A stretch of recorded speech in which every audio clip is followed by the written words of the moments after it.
Mucha gente cree que la ciencia es en lo fundamental una actividad de recolección de hechos. Cohen lo planteó de otra forma. No hay un progreso genuino en el discernimiento científico a través del método baconiano, de acumular hechos empíricos sin una hipótesis o anticipación de la naturaleza. Sin alguna idea que nos guíe, no sabemos qué hechos recolectar. No podemos determinar qué es y qué no es relevante. Las personas sin información científica con frecuencia tienen la idea de que el científico es un individuo objetivo en extremo, que recolecta datos sin tener ideas preconcebidas. Poincar señaló lo equivocado de esta idea. Se dice a menudo que los experimentos deben realizarse sin ideas preconcebidas. Eso es imposible. No solo haría que todo experimento fuera improductivo, sino que aún deseándolo, no podríamos hacerlos. Problemas. No siempre le es posible al investigador definir el problema de una manera simple, clara y completa. A menudo puede tener una noción general, difusa e inclusive confusa del problema. Esto se debe a la naturaleza compleja de la investigación científica. Es posible incluso que pueda tomarle años de exploración, reflexión e investigación el poder definir una pregunta de forma clara. Sin embargo, enunciar de manera adecuada el problema de investigación es una de las partes fundamentales del proceso. La dificultad para enunciar un problema de investigación de forma satisfactoria en un momento dado no debe hacernos perder de vista lo necesario y deseable que resulta. Con esta dificultad en mente, podemos establecer un principio fundamental. Si queremos resolver un problema, en general, debemos conocerlo. Se puede decir que gran parte de la solución estriba en conocer lo que se trata de hacer. Otra parte está en entender qué es un problema y en especial un problema científico.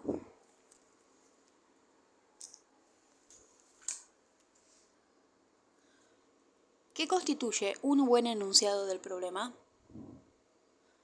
Aunque los problemas de investigación difieren en gran medida y no existe una fórmula correcta para enunciar problemas, es posible aprender y utilizar para nuestro beneficio ciertas características de los problemas y de los enunciados de problemas. Para empezar, consideremos 2 o 3 ejemplos de problema de investigación publicados y estudiemos sus características. Primero tomemos el problema del estudio realizado por Hurlock en 1925, mencionado en el capítulo 1. ¿Cuáles son los efectos de diferentes tipos de incentivos en el rendimiento del alumno? Observe que el problema está enunciado en forma de pregunta. En este campo, la forma más simple es la mejor. También conviene señalar que el problema establece una relación entre variables, en este caso entre las variables incentivos y rendimiento del alumno. Logro. El término variable está definido de manera formal en el capítulo 3. Por ahora se usará para nombrar un fenómeno o un constructo que asume un conjunto de diferentes valores numéricos. Un problema entonces es un enunciado u oración interrogativa que pregunta qué relación existe entre 2 o más variables. La respuesta constituye aquello que se busca en la investigación. Un problema, en la mayoría de los casos, tendrá 2 o más variables. En el ejemplo de Hurlock, el enunciado del problema relaciona incentivos con rendimiento del alumno. Otro problema estudiado en el experimento clásico de Weyrich está asociado con preguntas de edad y de vejez. ¿Cuánto de lo que ahora estás estudiando recordarás dentro de 10 años? ¿Cuánto de esto mismo podrás recordar dentro de 50 años? ¿Cuánto recordarás después, si nunca lo utilizas? La pregunta formal de Weyrich es: ¿la memoria semántica involucra procesos separados? Una variable es la cantidad de tiempo que transcurre desde que el material se aprendió por primera vez. La segunda podría ser la calidad del aprendizaje original y la otra variable es el acuerdo u olvido. Veamos otro problema de Little, Sterling y Timstrom, que es muy diferente. ¿Influyen las claves geográficas y las características raciales en la atribución culpa percibida? Una variable son las claves geográficas. La segunda sería la información racial y la tercera la atribución. No todos los problemas de investigación contienen dos o más variables claras. Por ejemplo, en psicología experimental, el foco de la investigación con frecuencia está en procesos psicológicos, como la memoria y la categorización. Roch, en 1973, en su influyente y justificadamente bien conocido estudio de categorías perceptuales, hizo la siguiente pregunta. ¿Existen categorías no arbitrarias, naturales, de color y forma? Aunque la relación entre dos o más variables no es aparente en este enunciado del problema, en la investigación real las categorías estaban relacionadas con el aprendizaje. Hacia el final de este libro se verá que los problemas de investigación factorial analítica también carecen de la forma de las relaciones antes planteadas. Sin embargo, en la mayoría de los problemas de investigación de comportamiento, se estudian las relaciones entre dos o más variables. Por ello, enfatizaremos este tipo de enunciados de relación. Criterios de los problemas y enunciados de problemas. Existen 3 criterios de buenos problemas y enunciados de problemas. El primero, el problema debe expresar una relación entre dos o más variables. En efecto, plantea preguntas como la siguiente. ¿A está relacionado con B? ¿Cómo están relacionados A y B con C? ¿Cómo está A relacionada con B bajo las condiciones de C y D? La excepción a esta consideración ocurre casi siempre en investigaciones metodológica o taxonómica. Segundo, el problema debe ser enunciado de manera clara y sin ambigüedades en formas de pregunta. En lugar de decir, por ejemplo, el problema es, o el propósito de este estudio es, resulta necesario plantear una pregunta. Las preguntas tienen la virtud de presentar los problemas directamente. El propósito de un estudio no es por fuerza el mismo que el problema de un estudio. El propósito del estudio de Hurlock, por ejemplo, fue arrojar luz sobre el uso de incentivos en las situaciones escolares. El problema consistió en la pregunta acerca de la relación entre incentivos y rendimiento. Otra vez, mientras más simple, mejor. Formule una pregunta. El tercer criterio con frecuencia es difícil de satisfacer. Demanda que el problema y su enunciado impliquen la posibilidad de ser sometidos a una prueba empírica. Un problema que no contenga implicaciones para probar las relaciones que enuncia no constituye un problema científico. Esto significa no solo que se enuncie una relación real, sino también que las variables de la relación puedan ser medidas de alguna forma. Hay muchas preguntas interesantes e importantes que no constituyen preguntas científicas, tan solo porque no son susceptibles de prueba. Ciertas preguntas filosóficas y teológicas, aunque importantes para quienes las consideran, no pueden ser probadas empíricamente, por lo que no generan interés para el científico como tal. La pregunta epistemológica, ¿cómo conocemos?, es una pregunta de ese tipo. La educación plantea muchas preguntas interesantes, pero no científicas. Por ejemplo, ¿mejora la educación democrática el aprendizaje de los jóvenes? ¿Son buenos los procesos grupales para los niños? Estas preguntas pueden ser etiquetadas como metafísicas en el sentido en que están, al menos así enunciadas, fuera de la posibilidad de una prueba empírica. Las principales dificultades estriban en que algunas no constituyen relaciones y es muy difícil o imposible definir la mayoría de sus constructos de forma que pueden ser medidos. Hipótesis. Una hipótesis es un enunciado conjetural de la relación entre dos o más variables.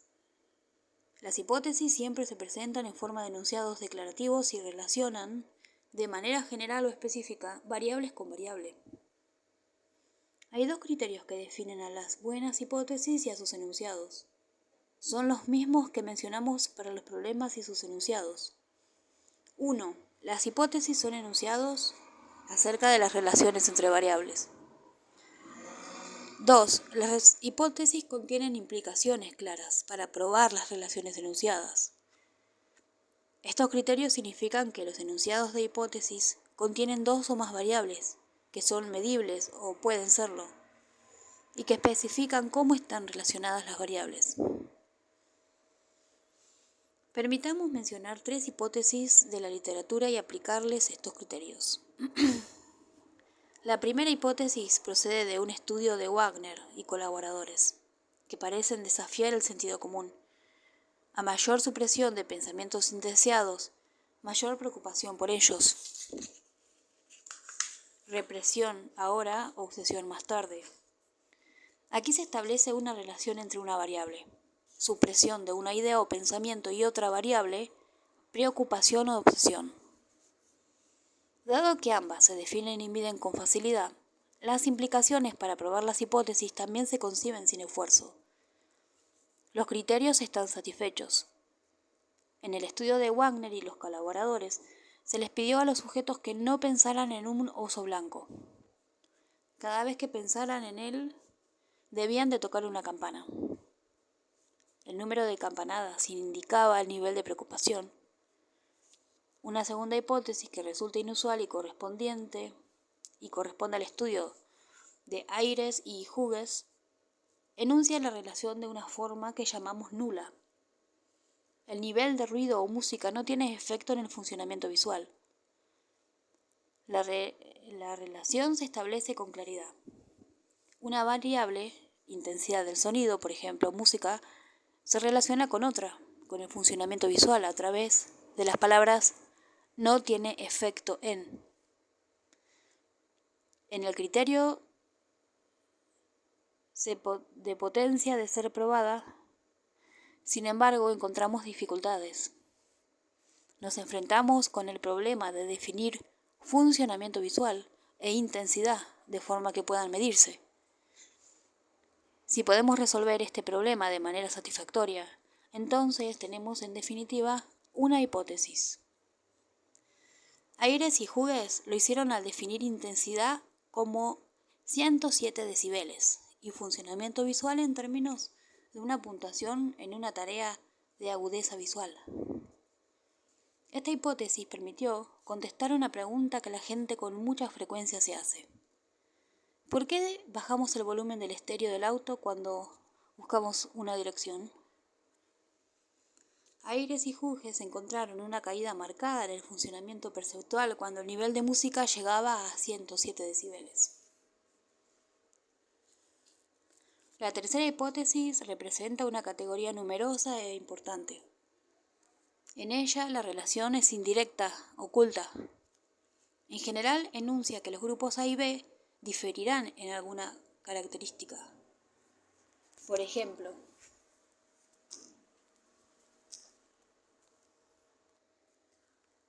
las mujeres creen con mayor frecuencia que los hombres que deben perder peso, aun cuando éste se encuentre dentro de los límites normales.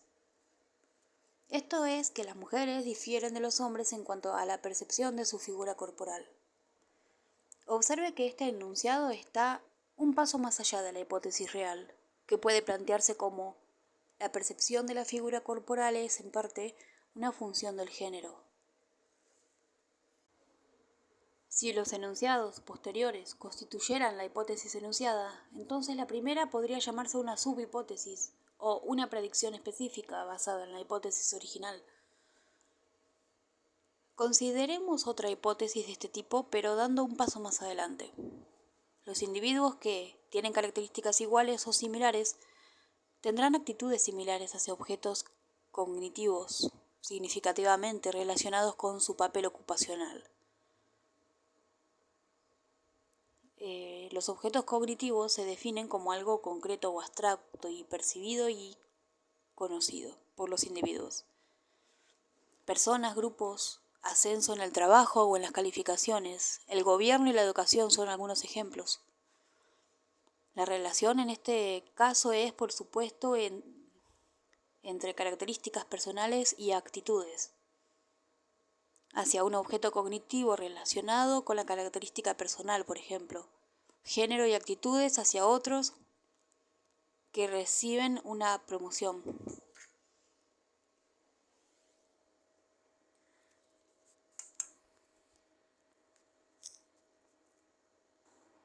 Para probar esta hipótesis sería necesario tener al menos dos grupos, cada uno con una característica diferente,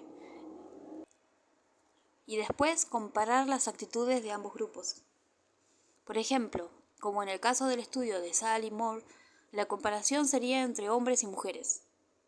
Serían comparados en relación a su evaluación hacia el ascenso dado a un compañero de trabajo del mismo sexo o del opuesto. En este ejemplo se satisfacen los criterios.